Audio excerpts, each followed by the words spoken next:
आपके दिल की शरियानों के लिए चाय बहुत ज़्यादा अच्छी है। कहवा होता है वो कंज्यूम करना बेहतर है। ठीक है। अगर आपने दूध ऐड करना है तो बहुत मिनिमल अमाउंट में ऐड करें और it should be skimmed milk या लो फैट मिल्क होना चाहिए। 20 से 50 साल की उम्र के जो लोग हैं उनके लिए सिर्फ दिन में 2 कप चाय जो है वो रिकमेंडेड है। कैफीन का ये नुकसान है कि ये आपकी नींद को खराब करे। आप जैसे कि जानते हैं कि चाय को अगर हमारा कौमी मशरूब कहा जाए तो गलत ना होगा। चाय के साथ हमारा ऐसा गहरा और जज्बाती ताल्लुक है कि हमारी हर खुशी, हर गम और हर मुलाकात चाय के बगैर अधूरी है। ख़ास तौर पर अगर दिन का आगाज़ चाय से ना हो तो यकीन जाने सारा दिन तबीयत बोझल रहती है।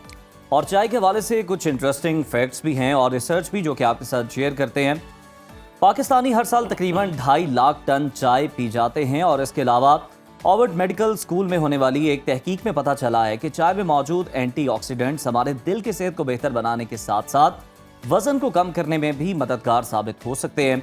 लेकिन सवाल ये कि क्या हर किस्म की चाय एक जैसी ही फायदेमंद है या इसके कुछ नुकसानदेह पहलू भी मौजूद हैं? इन्हीं तमाम पहलुओं पर बात करने के लिए, गुफ्तगू करने के लिए इस वक्त हमारे साथ गेस्ट मौजूद हैं। न्यूट्रिशनिस्ट हैं जोहा सुहेल साहिबा। वेलकम टू सुनो पाकिस्तान। जोहा, पहले तो कुछ अहमियत हमने चाय के बारे में बताई, मजीद आपसे जानना चाहेंगे इसकी इंपॉर्टेंस, साथ ही साथ कितने टाइप्स की टी मौजूद है, ब्लैक टी भी है, मिल्क टी भी है, कौन सी फ़ायदेमंद है, फ़र्क क्या है दोनों में? अच्छा नजफ, ये बहुत इंपॉर्टेंट टॉपिक आप लोगों ने आज चूज़ किया है, टी से रिलेटेड। पाकिस्तान में यकीन माने दिन ही चाय के साथ शुरू होता है और एंड भी बहुत से लोगों का चाय के साथ ही एंड होता है। नो डाउट, ऐसा ही है। अब अगर मैं सबसे फर्स्ट पे इसके बेनिफिट्स की बात करूं तो जैसे आपने भी एक रिपोर्ट शेयर की कि जिसमें हार्ट हेल्थ के लिए बहुत इंपॉर्टेंट साबित हुई है, तो बिल्कुल ये बात सच है। आपके दिल की शरियानों के लिए चाय बहुत ज़्यादा अच्छी है। खून की शरियानें जब तंग हो रही होती हैं तो ब्लड प्रेशर इंक्रीज हो रहा होता है। तो ये जो चाय है उसके अंदर ऐसी चीज़ें हमारे पास मौजूद हैं जो शरियानों को खोलती है। विद मिल्क है या विदाउट मिल्क है? इसके अंदर बहुत सारा इंपॉर्टेंट ये बात है कि अगर आप हार्ट हेल्थ के लिए कंज्यूम करना चाह रहे हो तो आप ऐसा मिल्क लें जो लो फैट हो। अगर स्किम्ड मिल्क हो, अगर आप होल मिल्क कंज्यूम करेंगे तो अगेन उसमें वही सैचुरेटेड फैट्स जाएंगे जो आपकी आर्टरीज को जाके ब्लॉक करेंगे और अगेन ब्लड प्रेशर का मसला बढ़ेगा। तो अगर हम स्पेसिफिकली हार्ट हेल्थ के लिए कंज्यूम कर रहे हैं तो इसको ब्लैक टी यानी कि जिसका कहवा होता है वो कंज्यूम करना बेहतर है। ठीक है। अगर आपने दूध ऐड करना है तो बहुत मिनिमल अमाउंट में ऐड करें और it should be skimmed milk या लो फैट मिल्क होना चाहिए। अच्छा जोहा, ये भी बताएं कि जो पाउडर मिल्क मौजूद है मार्केट में और टी बैग्स वाली जो चाय है, लोग ये शिकायत करते हैं कि इसको पीने के बाद हमने अपने वजन में बेतहाशा इजाफा देखा है। ये सच है? इससे वजन बढ़ता है आपका?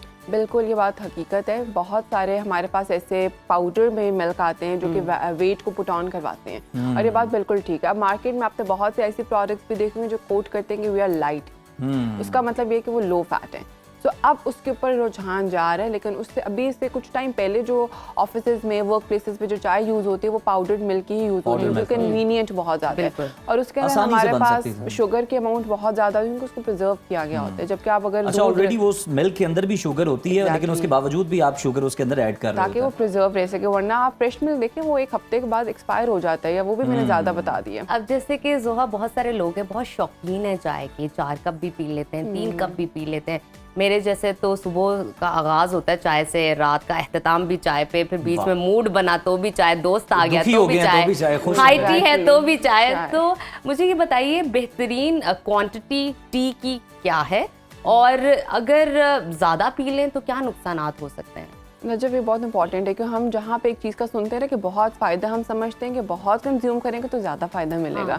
ये बड़ा ख़राब कंसेप्ट है, ऐसा हरगिज़ नहीं है। आपके लिए एक हेल्दी इंडिविजुअल जो कि आप कह लें कि 20 से 50 साल की उम्र के जो लोग हैं उनके लिए सिर्फ दिन में 2 कप चाय जो है वो रिकमेंडेड है। अच्छा। और उसके अंदर भी 2 से 3 टीस्पून जो चाय की पत्ती है वो रिकमेंडेड है। इससे ज़्यादा चाय की जो कंजम्पशन है वो आपकी बॉडी की प्रोफाइल के लिए अच्छी नहीं है। ये बॉडी की पीएच को एसिडिक कर देती है। बॉडी ने जबकि न्यूट्रल पीएच पे काम करना, उसकी पीएच खराब हो जाती है। थैंक यू जोहा, इसका मतलब मैं राइट ट्रैक। हाँ, मैं बिल्कुल नहीं हूं, क्योंकि 2 से ज्यादा मेरी चाय नहीं है। मुझे ये बताएं कि कैफीन का कहा जाता है इसमें बहुत ज्यादा पाई जाती है, तो ये कैफीन हमारी सेहत के लिए कितनी ज्यादा खतरनाक हो जाती है जो कि 3 कप ले रहे हैं या उससे ज्यादा ले रहे हैं? कैफीन का बेसिकली ये रोल है, फ़ायदा भी और नुकसान भी, हर चीज़ का बेसिकली यही रोल है। अब कैफीन का ये कि सबसे फर्स्ट पे अगर रात को आप पी लेते और आपको नींद ना आने का प्रॉब्लम है तो आपको नींद यानी कि ख़त्म कर देगा, इंसोम्निया की तरफ ले जाएगा और फिर आप ऐसी पेन किलर, ऐसी पेन मेडिसिन लेंगे जो आपको नींद की तरफ लेकर जाएंगी। तो सबसे फर्स्ट पे कैफीन का ये नुकसान है कि ये आपकी नींद को ख़राब करती है। ठीक है। तो अगर आप इसका इस्तेमाल बहुत ज़्यादा करेंगे तो नींद ख़राब होगी, जैसे कि मैंने बताया कि ये एसिडिक पीएच कर देती है, तो बॉडी की पीएच भी ख़राब होगी और आपकी बॉडी ठीक काम नहीं कर सकेगी। इसके अलावा बहुत से लोगों के आपने देखा जो चाय बहुत पीते, दांत बहुत ख़राब होने लगते हैं। हाँ, पीले हो जाते हैं। पीले हो जाते हैं। इसमें टैनिन्स मौजूद होते हैं जो आपके एनिमल को उतारने में रोल प्ले करते हैं और उसके बाद दांतों की जो आपके इनके कलर है, जो उनकी इंटेग्रिटी है, स्ट्रेंथ है, उसको ख़राब करते हैं। तो बच्चों को छोटी उम्र में बहुत सी मदर्स प्रैक्टिस करती हैं कि फीडर्स में चाय दे देती हैं या सुबह नाश्ते में चाय ब्रेड दे देती हैं, चाय पराठा दे देती हैं। बहुत ख़राब प्रैक्टिस है। उनके दांत उसी उम्र में ख़राब होना शुरू हो जाएंगे और ओल्डर एज में जाने से पहले के बाद उनको चाय देनी चाहिए, मतलब अगर वो पीना भी चाहें तो? अगर आपने बच्चों में ही शुरू करानी तो कोशिश करें एटलीस्ट वो टीनेजर्स क्रॉस करें कि दांत उनके प्रॉपर्ली। अच्छा ज़ोहा, मुझे ये बताइए कि पर्सपेक्टिव पे बात कर लेते हैं, क्योंकि लोगों की एक मिथ्स बन जाती हैं, एक सोच बन जाती है किसी भी चीज़ को लेकर। मुझे ये बताइए, कुछ लोग कहते हैं चाय पीने से रंग काला हो जाता है और वो इस पर यकीन भी करते हैं, और अगर वो किसी इंसान को देख लें पीते हुए और उसका रंग काला नहीं है तो वो बड़ी हैरत ये का ज्यादा डराने के लिए यूज होता था कम उम्र में, हमें ये लेकिन डराया नहीं, जाता लोग यकीन भी करते हैं इस चीज़ पर। इस बारे में क्या कहेंगी? क्या ये इस पर इत्तेफाक करती है, इसमें हकीकत है? नहीं, मैं इस बात पे इत्तेफाक नहीं करती क्योंकि ये सारी मिथ्स हैं। आप किसी रंग को देख के आप कैसे कह सकते हैं कि वो आपकी बॉडी का कॉम्प्लेक्शन उस तरह कर देगा? वो उसकी अपनी प्रॉपर्टी है जो उसकी वजह से उसका रंग काला है। हमारे पास जितने फूड, जब टमाटर का रंग लाल है, हम लाल तो नहीं हो जाते, लेकिन बहुत से लोग कहते हैं कि पेशावरी लोग बहुत टमाटर खाते हैं, उनके रंग बहुत लाल, चीक्स लाल होती हैं। अब पालक ग्रीन है, हम ग्रीन नहीं हो जाते वो खा के। So this is totally a myth. हमारे जितने भी फ्रूट्स हैं, वेजिटेबल्स हैं, चाय है, जो भी कुदरती चीजें बनाई हैं, उसमें कुछ पिगमेंट्स हैं। जैसे हम कपड़ों में डाई ऐड करते हैं उसको रंग देने के लिए, कुदरत ने उसमें पिगमेंट्स ऐड किए उनको एक रंग देने के लिए। उस रंग के हमारे रंग के ऊपर कोई इफेक्ट नहीं है, सिर्फ उस रंग का हमारी हेल्थ में बहुत इम्पैक्ट है।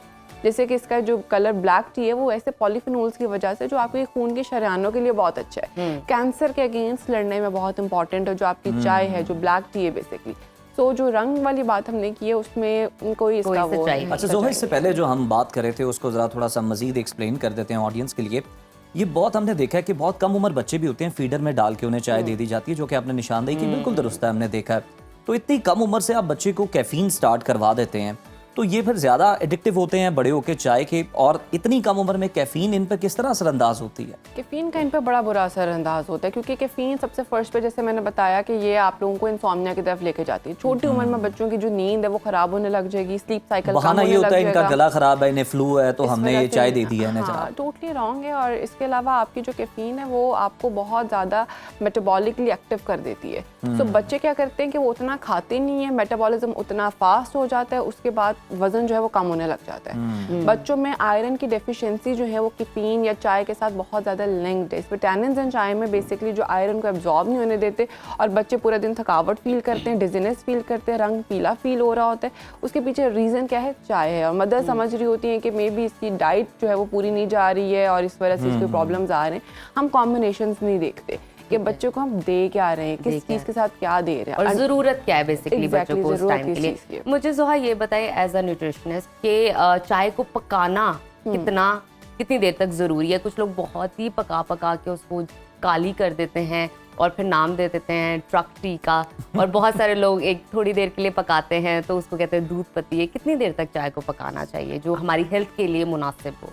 आइडियली बेसिकली ये कि चाय का जो एक्सट्रैक्ट है वो उसकी फुल बॉइलिंग के बाद जो है वो निकलता है। यानी कि आपकी चाय के अंदर आप पहले पानी अच्छे से बॉईल कर लें, बबल्ड वाटर, उसके बाद आप उसमें अगर टी ऐड करते हैं और उसके बाद उसको 1 बॉयल आ जाए और उसके बाद उसको 5 मिनट्स के लिए जैसे हम दम पे रख देते हैं, that is a very good way कि आप उसके जितने भी हमारे पास हेल्दी कंपाउंड स्टीम पे पकाना, उसको स्टीम पे पकाएं और उसके बाद वो सारे एक्सट्रैक्ट पानी के अंदर आ जाते हैं। आप चाय को स्ट्रेन कर लें और जो उसका पानी है, जो ब्लैक टी है बेसिकली, उसको आप कंज्यूम करें। थोड़ा सा मिल्क ऐड कर लें, आप उसको खाली भी कंज्यूम कर सकते हैं। तो ये आइडियल प्रैक्टिस है, लेकिन पाकिस्तान में बड़े खराब सेपरेट टी का रिवाज भी पाकिस्तान में बहुत कम है, हालांकि गल्फ में बहुत ज़्यादा पी जाती है। ये बताएं हमें ज़ोहा कि अब जिस बंदे को लत लग गई है, एडिक्टिव हो गया है वो जनाब ज़्यादा चाय पीने का, किस तरह से उसकी कम करवाई जा सकती है? किस तरह से हम ये कर सकते हैं कि उसे कम से कम 2 कप्स पे ले आएं दिन के?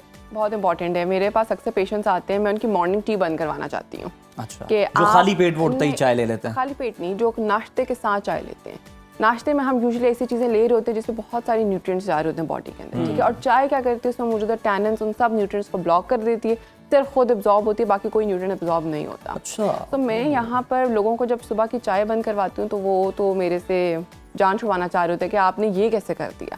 तो यहाँ पर जहाँ पे अगर वो सुबह 10-11 बजे भी चाय ले रहे होते हैं, शाम 4-5 बजे भी ले रहे होते हैं, जो चाय लेते हैं वो बहुत टाइम पे चाय लेते हैं। तो मैं सबसे फर्स्ट पे फोकस करती हूँ कि आप क्वांटिटी कम करें, आप बेशक नंबर ऑफ टी कप्स कम ना करें। अच्छा ज़ोहा, आखिर Quantity में पे। मुझे ये बता दीजिए, बहुत सारे लोग जो हैं निहार मुँह ब्लैक टी लेते हैं जस्ट बिकॉज ऑफ दैट कि उन्होंने वेट रिड्यूस करना है, क्या ये ऐसा मुमकिन हो जाता है या कि कुछ सुबह का के ये भी टाइम, होता है कि आंख नहीं खुलती हमारी तो जी चाय सुबह के बिना। टाइम आपने अगर ब्लैक टी ली तो वेट रिड्यूस होगा आपका? If it's just black T तो फिर ठीक है, ठीक लेकिन अगर मिक्स टी है तो फिर ठीक नहीं है। फिर ठीक नहीं है। ठीक नहीं है। आप अगर खाली कहवा पी रहे हैं, खाली पेट ले रहे हैं, तो वो बहुत ज़्यादा बेनिफिट्स की तरफ आपको लेके जाएगा। सुबह सुबह आपका स्टमक फ्रेश हो जाता है, मेटाबॉलिकली एक्टिव हो जाता है, Okay. जो आपके लिए बहुत अच्छा है, डे का स्टार्ट बहुत अच्छा है। लेकिन अगर आप उसमें दूध ऐड कर लेंगे, चीनी ऐड कर लेंगे, तो वो किसी लिहाज से अच्छा नहीं है। बिल्कुल ठीक। किसी भी लिहाज से। थैंक यू सो मच ज़ोहा, बहुत शुक्रिया आपके Thank you. यहाँ पर मौजूदगी का।